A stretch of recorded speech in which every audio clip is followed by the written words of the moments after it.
One town on this list has made national news for the worst possible reason, not once, but twice. It sits along a river that retirees are drawn to for the view, and it shows up on nearly every best small towns for retirement list in the state. We're not naming it yet, but by the time we get there, you'll understand exactly why picture perfect and prepared aren't always the same thing. That's really the story behind this whole video. Texas has more than 1,200 incorporated towns, and most of them are happy to sell you the same pitch: sunshine, cheap land, small town charm, and no state income tax. What that pitch leaves out is the trade-off. Texas makes up for skipping the income tax with one of the highest effective property tax rates in the country, somewhere around 1.60%. Enough to turn a $400,000 home into roughly $6,400 a year in taxes, and a $600,000 home near Austin or Dallas into closer to $9,600. Nobody puts that number on the postcard. And property tax is just the start. Some of these towns sit in flash flood corridors, some sit over aquifers that are dropping faster than they can refill, some are an hour from the nearest hospital, and some carry hurricane insurance policies with gaps homeowners don't discover until the worst possible moment. In this video, we're covering 12 towns that get recommended in almost every Texas retirement listicle out there. And in every single one, the brochure leaves something out. Some of these will genuinely surprise you. Let's get into number 12. Georgetown grabbed the Census Bureau's title as the fastest growing city in the entire country, and Sun City is exactly why so many retirees are packing moving trucks and heading there. Tucked away about 30 miles north of Austin in Williamson County, Sun City is the Del Webb-built, 55 and over community that anchors Georgetown's growth story from the inside. The neighborhood wraps around 3 golf courses, and every brochure and sales pitch leans hard on one phrase: no income tax. It has the feel of a resort more than a subdivision, with golf carts rolling down the streets and a calendar full of activities built around people who just retired and finally have time to fill. That reputation is exactly what keeps the newcomers signing on the dotted line, year after year, as the community keeps expanding outward into what used to be open ranchland. The property tax rate inside Sun City actually climbed to 1.9337% for the 2025 tax year, up from 1.9316% the year before. That's higher than the statewide effective rate of roughly 1.60% mentioned earlier, the same rate that turns a $400,000 house into a $6,400 annual tax bill, and a $600,000 house near Austin or Dallas into $9,600 a year. Run those same home values through Sun City's higher rate, and the gap only widens, which is not exactly what the no income tax pitch implies when the closing paperwork lands on the table. Homeowners over 65 only get relief on the school district portion of that bill. The county, city, and utility district taxes keep climbing no matter how old you are. And here's the catch: growth has a cost. The same expansion that built those 3 golf courses also builds traffic, strains the water system, and pushes the appraised value of every home higher year after year. So the tax bill retirees thought they'd escape just keeps growing right along with the town around it. Property taxes aren't the only trap on this list. Let's stick with the trap theme, but swap regions entirely and head south to the Rio Grande Valley, where the catch has nothing to do with your bill and everything to do with the calendar. Mission markets itself as a year-round retirement paradise. But for half the year, the marketing and the weather are telling 2 different stories. Mission stretches across Hidalgo County at the southern tip of Texas, right along the Rio Grande and just west of McAllen, with Benson Rio Grande Valley State Park anchoring its riverside edge. It's a city of roughly 85,000 people, flat and green, ringed by citrus groves and Resaca wetlands, with a laid-back, bilingual, small city feel that leans heavily on its winter visitors for identity and income. Mission and its valley neighbors, McAllen and Brownsville, show up again and again on national best places to retire lists, largely because the cost of living here runs as much as 20 to 30% below the national average. That affordability has built an entire seasonal economy. The winter Texans, retirees who roll in for the cold months and roll back out come spring, have added close to $2 billion a year to the region.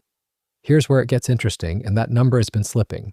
The count of winter Texans making the trip has been declining. The reason isn't mysterious. Mission was built, marketed and priced as a winter destination that's been dressed up as a full-time retirement brochure. The trade-off is the season nobody photographs for the postcard, a subtropical summer where the humidity sits on the valley like a wet towel for 6 straight months, thinning out the snowbird crowds, closing up the RV parks, and turning a 12-month sales pitch into what's really a 6-month stay. Mission's climate risk is at least seasonal. Del Rio's downside runs year-round, and it's tied to something you can't schedule around. Picture this: a border town wrapped around Lake Amistad, where the water is the whole reason half the town moved there. Del Rio sits in southwest Texas along the Rio Grande, home to roughly 35,000 people, with a laid-back fishing and boating pace that draws retirees looking to stretch a fixed income. The specific anchor is Amistad itself, a reservoir that straddles the U.S.-Mexico border and gives the town its outdoor identity, from base tournaments to houseboat living. The pitch is simple: lake access, a slower rhythm, and a cost of living that undercuts the state's bigger metros by a wide margin. That last part shows up directly in the numbers. Average rent in Del Rio runs around $900 a month, a fraction of what a comparable house would cost near Austin or San Antonio, where monthly housing costs can run several times higher for similar square footage. For a retiree living on Social Security or a fixed pension, that gap is often the deciding factor between renting comfortably and stretching every check. Now, to be fair, the lake and the price tag are a real draw, not a gimmick, but the math changes fast once healthcare enters the picture. Val Verde Regional Medical Center is functionally the only major hospital serving the entire county, and it isn't equipped for the full range of serious cardiac or cancer care. A diagnosis that requires specialized treatment usually means a drive of about 2.5 hours to San Antonio, one way, often repeated for follow-up visits, chemotherapy cycles, or cardiac monitoring. For a younger resident, that's a long day. For a retiree managing a chronic condition, it's a different calculation entirely. The distance to specialized care can be the difference between a manageable diagnosis and a genuinely dangerous one. Isolation is Del Rio's trap. Drive 4 hours east and you hit the opposite problem: too much civilization sitting in the wrong floodplain. If you've ever wondered how a place can look like a walk in the forest and still send you a tax bill for the privilege, this one's for you. The Woodlands spans Montgomery and Harris counties about 30 miles north of downtown Houston, straddling Interstate 45, where master-planned neighborhoods wind through preserved pine and hardwood forest, and residents get around as much by golf cart path as by car. It markets itself hard on that forest identity: walking trails, a waterway lined with restaurants, and a layout designed to feel like the opposite of sprawling Houston next door. Part of the pitch is that there's no single citywide HOA governing the whole community, which sounds like it should mean fewer fees than your typical Texas subdivision. For context, that's only half the story. Residents still pay a township tax to fund the roads, parks, and services that make the place run, and on top of that, each individual section layers on its own HOA charges, some of which run north of $1,000 a year. So the no citywide HOA pitch doesn't mean no fees. It means the fees are just organized differently, spread across a township levy, plus whatever your specific neighborhood association decides to charge. And proximity to Houston cuts both ways. It's what gives the Woodlands its restaurants, jobs, and airport access, but it also puts the community close to Houston's floodplain. When Hurricane Harvey stalled over the region in 2017, low-lying sections of the Woodlands took on water right along with the rest of the metro area. The forest and the golf carts are real, and so is the flood insurance bill that comes standard with living this close to a major metro's bayous. A quiet HOA fee or a canceled insurance policy can push you out of the Woodlands. But a few counties west, the same weather pattern has taken something no premium can replace. Plenty of hill country postcards were probably taken right here. Wimberley sits on the Blanco River in the middle of the Texas hill country, a small town of cypress-lined banks and clear water that draws paddlers, tubers, and retirees looking for exactly the scenic, small-town setting that fills up relocation blogs. It's exactly what people picture when they imagine slowing down: a porch, a river view, a kayak leaning against the fence. That river is also why Wimberley belongs on this list. On Memorial Day, May 24, 2015, the Blanco River rose more than 40 feet in a matter of hours overnight, turning a gentle, photogenic waterway into a wall of water while most of the region was asleep. Across the area affected by that flood, 13 people lost their lives and roughly 350 homes were destroyed. The people who died weren't reckless or unprepared in some obvious way.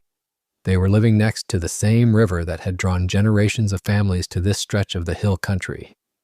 Meteorologists have a name for this part of Texas. They call it Flash Flood Alley. It isn't a phrase coined for dramatic effect. It's the term the National Weather Service uses for this stretch of the state, where thin soil, steep terrain, and intense rainfall combine to turn slow-moving creeks into fast-rising rivers with very little warning. If you're looking at property along the Blanco or any river in this region, that designation is worth understanding before you fall for the view. Wimberley's floodwaters are a danger you can see coming on a radar map. 70 miles northwest, Mineral Wells is fighting the opposite problem, a slow-motion shortage you won't notice until the tap runs thin. Don't let the name fool you. Mineral Wells built its reputation more than a century ago on mineral springs water that was marketed as a cure for just about anything, and today it sells itself the same optimistic way as an affordable, slower-paced retirement town in North Texas where your money stretches further. The town lies in Palo Pinto County along the Brazos River, west of Fort Worth, with a modest population and a quiet, small-town feel that draws retirees looking to get away from the city without leaving the region entirely. Lake Palo Pinto, the local reservoir, is the geographic anchor that determines whether that low cost of living holds up. The evidence is where the reputation gets complicated. In September 2023, the city moved to Stage 3 water restrictions after Lake Palo Pinto fell to about 35% of capacity, a steep drop from 63% just the year before. To keep up with demand, the city had to truck in additional water from the Brazos River, supplementing a reservoir that couldn't supply the town on its own. To put that in perspective, this is not a once-a-decade emergency, but a recurring drought year pattern tied directly to the region's water supply. The bottom line is that the affordability pulling retirees to mineral wells and the water scarcity that periodically restricts their showers, lawns, and pools come from the same source: a small, exposed reservoir in a part of Texas where rain isn't guaranteed. If you're enjoying this deep dive into Texas, consider subscribing. We cover the best and worst places to live in the Lone Star State every single week. Back to the list. Number 6 heads out to the Panhandle, where the water problem isn't a burst pipe or a drained lake. It's something bigger and slower, an entire aquifer running down after decades of use. Circle Amarillo on a map of cheap Texas retirement spots, and you won't be alone. It shows up on nearly every list of the state's most affordable places to land. The city anchors the northern Panhandle, a stretch of high, flat grassland that rolls out toward the horizon with barely a hill to interrupt it, still shaped by the ranching economy that built it. Around 200,000 people call the metro area home, drawn by wide open space, low housing costs, and a pace of life that feels a world away from Dallas or Austin traffic. It photographs well in a "look what your retirement savings can buy" video. What those videos leave out is what's underneath the ground. The entire Panhandle rests on the Ogallala Aquifer, the underground water source that has irrigated this part of Texas for generations, and water levels there have already dropped by 44 feet. A University of Texas projection found that at current pumping rates, up to 70% of the Panhandle could become unusable for its current water needs within 20 years. Some counties around Amarillo and Lubbock are on pace to run out of accessible groundwater in as little as 15 years, well within a normal retirement horizon. For context, that's not a drought that breaks with a wet spring.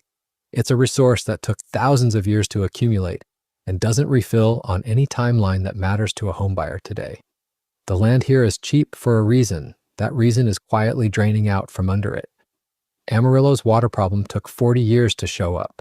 Rockport's took about 6 hours, and the insurance system built to handle it hasn't caught up since. Rockport looks like the postcard version of Gulf Coast retirement right up until the night in 2017 when it stopped being one.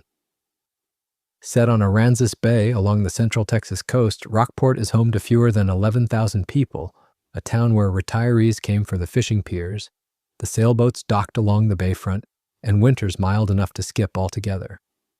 Before the storm, it had built a name for itself as one of the state's quieter, more affordable coastal retirement towns with water views and a slower pace than Corpus Christi or Galveston just down the road. That lasted until August 25th, 2017. That night, Hurricane Harvey made landfall almost directly on top of Rockport, with sustained winds estimated between 115 and 130 miles per hour tearing through a town built mostly of single-story homes. Across Texas, an estimated 70% of the home damage from Harvey was never properly covered, because standard homeowners' policies in the state don't include flood coverage. And Harvey was, more than anything else, a flood event. The Texas Windstorm Insurance Association, the state-backed insurer of last resort for coastal wind and hail, has faced fund deficits and rising premiums ever since, and it still explicitly excludes flood and storm surge from what it pays out. For a lot of Rockport homeowners, that meant wind coverage without water coverage, in a storm where water did most of the damage. That gap in coverage plays out home by home, not just in the statistics. One longtime resident, a man in his 90s who had lived in the same Rockport house for decades, wanted nothing more than to move back in once the storm passed.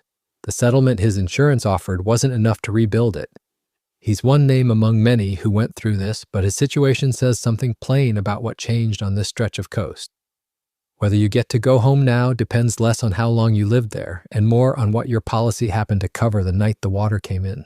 Rockport learned about wind and water the hard way, but move inland to Hood County and the threat changes shape entirely. No hurricanes here, just sudden, violent weather above ground and a slower, stranger one building below it. Granbury has the look of a Texas retirement postcard. Until you learn the ground itself has more than one way of turning on you. The town sits roughly 40 miles southwest of Fort Worth, built around the blue sprawl of Lake Granbury and a restored 19th century courthouse square packed with shops, restaurants, and a working opera house. Hood County counts around 61,000 residents, and Granbury itself is home to close to 12,000 of them, a mix of longtime locals and retirees peeling off from the Dallas-Fort Worth sprawl in search of a slower pace and a water view. Lakefront lots anchor much of the town's real estate appeal, and the square gives it a walkable, small-town feel that's rare this close to a major metro. It's easy to see why Granbury lands on relocation lists, right up until you look past the marketing photos. On May 15, 2013, an EF4 tornado tore through the Rancho Brazos subdivision just outside town, killing 6 people and flattening entire blocks of homes in a matter of minutes. That sudden, violent weather is a known risk anywhere in North Texas, but Granbury carries an added, quieter hazard most newcomers never think to research. The wider Dallas-Fort Worth region, including the ground around Lake Granbury, has recorded more than 50 small earthquakes since 2008, and researchers studying the swarm have linked it to wastewater injection tied to nearby oil and gas operations. It's a man-made risk, not a natural one. It doesn't show up in a standard home inspection. Then there's the lake itself, the same one used in every listing photo. During drought years, Lake Granbury's water level has dropped low enough to strand boat docks on cracked, dry ground far from the shoreline. So retirees get the courthouse square, the lake view, and the DFW adjacent convenience, along with a fault line that isn't really a fault line and a lake that isn't guaranteed to stay full. Granbury's ground shakes and its sky turns green, but 40 minutes east on Lake Livingston, the threat in Trinity is a lot quieter. It's the sound of a hospital that just isn't there anymore. The water views here are real, but they don't tell you everything. Trinity sits on the shore of Lake Livingston in the East Texas Piney Woods, a small county seat town that gets sold hard on the quiet lake retirement pitch. The promise of a slower life away from Houston or Dallas traffic without giving up easy access to a big lake. Trinity County's population is small and skews older, a place where retirees come to fish, sit on the porch, and assume the basics are covered. For a while, it looked like they were. Mid-Coast Medical Center in Trinity had reopened in February 2024 after an earlier closure, giving the town a working hospital again, and giving new residents a reason to feel good about the move. But the reopening was shakier than it looked. The facility didn't receive its first Medicare reimbursement payment until January 2025, nearly a year after reopening, a sign of just how fragile its finances were underneath. Then, on April 25, 2025, Mid-Coast Medical Center closed for good, with officials pointing to the same financial instability and rural healthcare pressure that have shut down hospitals across small-town Texas. So today, this county has no hospital. It's a place built around an aging population, and the hospital it depended on is gone. Residents now face a drive of nearly 30 miles to reach the nearest one, which is a very different conversation when it's 2 a.m. and someone's having chest pains, not a scheduled checkup. Trinity still has the lake, the pines, and the slower pace people move there for. It just doesn't have the safety net to go with it anymore. Trinity's clinic closure was a slow bleed. The next stop on the flood corridor is bleeding a different way, and it's about to point straight at the town that made this whole list. Here's a town that grew almost too fast for its own good, and now the river that made it famous is the same river turning heads for the wrong reasons. New Braunfels rose up at the confluence of the Comal and Guadalupe rivers, a hill country river town that's drawn tubers, retirees, and transplants alike for years. It's been one of the fastest growing small cities in Texas, with new subdivisions climbing the hills above those two rivers as fast as builders can pour the foundations. The vibe is still small-town German heritage on the surface. Wurstfest, the historic downtown, the tubes floating lazily past Gruene. But underneath that charm is a lot of new construction and a population that's ballooned in a short window. That same river system carries the same designation as Wimberley upstream. Flash Flood Alley, the stretch of hill country hydrologists consider the most flash flood-prone corridor in the country. On July 14, 2025, the governor declared a state of disaster for Comal and Guadalupe counties, as floodwaters from that same river system pushed through New Braunfels just days after devastating Kerr County upstream, a sequence this list will come back to when it gets to number 1. The housing market here, which spent years running hot, has since cooled, with average home prices down nearly 10% year over year. For retirees who bought in near the peak, that cooling hasn't been gentle. That's a real hit. Many are sitting on less equity than they arrived with, right as the rivers that sold them on the move are the ones making headlines for the wrong reasons. New Braunfels closes out the Riverview towns on this list, but there's one stop left, the one this entire video opened with, the one town that made national news for the worst possible reason, not once but twice. This is that town. Kerrville sits in the Texas Hill Country, built along the banks of the Guadalupe River about an hour northwest of San Antonio. It's the town every one of these listings keeps describing without naming. A slower pace, cypress trees leaning over green water, a downtown built around the river instead of away from it. For generations, families have sent their kids to camps along this stretch of the Guadalupe, and retirees have bought in for the same view, the same quiet, the same promise of a small town where the water is the main attraction. Before 2025, Kerrville's pitch to retirees looked almost identical to every other river town on this list. Then, on July 4, 2025, the Guadalupe River rose to its highest level since 1987. In some stretches, the water climbed 30 feet in a single hour in the middle of the night, while most of the county was asleep. More than 100 people died in Kerr County alone. Camp Mystic, a girls' camp that had stood on the river for almost 100 years, lost 25 campers and 2 counselors. It was one of the deadliest flood events in modern Texas history, and it happened in the same river valley that had drawn families to Kerrville for generations. A little over a year later, on July 16, 2026, the same region flooded again, killing 2 more people. That second flood is the detail that separates Kerrville from every other entry on this list. One flood can be called a disaster. A second flood, hitting the same stretch of river within about a year, starts to look like a pattern built into the land itself. Every town on this list sold retirees a version of Texas that looks perfect in a listing photo: a porch, a view, a river in the background. Kerrville is the clearest reminder that the river that makes that photo beautiful is the same river that decides, without warning, who gets to keep living beside it. Kerrville's the one that lingers, and it should. But pull back from that river for a second and look at all 12 towns together, because the pattern repeats far beyond one flood zone. Every entry on this list offers something real: a lower tax bill, cheaper acreage, a lake view, a small town price tag that looks unbeatable next to Austin or Dallas. And every one of them pairs that advantage with a real cost that rarely makes it into the relocation blog post: A hospital that's an hour away, a water table dropping every summer, an insurance premium that triples after one bad season. None of these towns are traps in the sense that the people living there made a mistake. They just made a trade, often without knowing the full price of it going in.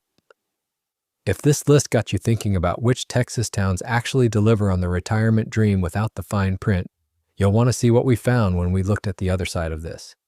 The towns where retirees settled in and never looked back. Watch that one next. Facts flagged in this script. 1. Kerrville Second Flood Timeline. Number 1. Source structure listed the second Guadalupe River flood as July 16, 2026, just 12 days after the July 4, 2025 flood. That interval is inconsistent. July 16, 2026 is about a year, and 12 days after July 4, 2025, not 12 days. Confirm the actual date and death toll, 2 dead, of the second flood event before publishing.